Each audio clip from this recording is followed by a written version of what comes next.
लोगोसेनो मानियालासि जों दा ब्रह्मसार आरो बे फरायसालिनि गाहाय फोरोंगिरि बेजों लोगोसे खन्थाइ आवरायनो फैनाय गागि खन्थाइगिरि आरो बायदि बायदि जाखांफुनाय खन्थाइगिरि नोंथांमोन।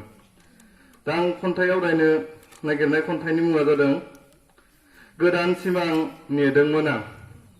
दहायसो लिरबोदों जेब्ला लामायाव फैबाय थायो दहाय फुङाव सिखारनो बानानै खन्थाइखौ लिरब्रबनाय जादों आरोखि माबायदि फिलिंस फैयो फुंखौ।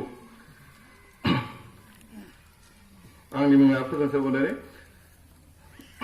आंनि सिमांफोरा आरो सिमां जानानै गैलिया, दैमा गरा गुगालांनाय बायदि माब्लाबानो गुगालांजोबबाय।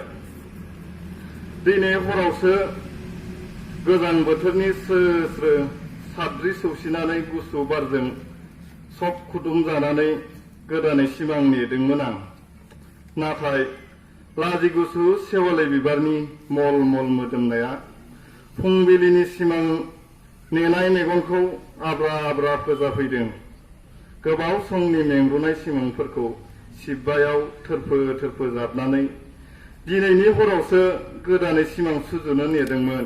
दिनै बेबो फैमा, अब्लाबो खेबसे बेलथायना गान्दु गोबादों दिनै गोदानै नेनाय गोदान सिमांखौ नुनो हास्थायनानै। गोजोन्थों। बेखिनियानो।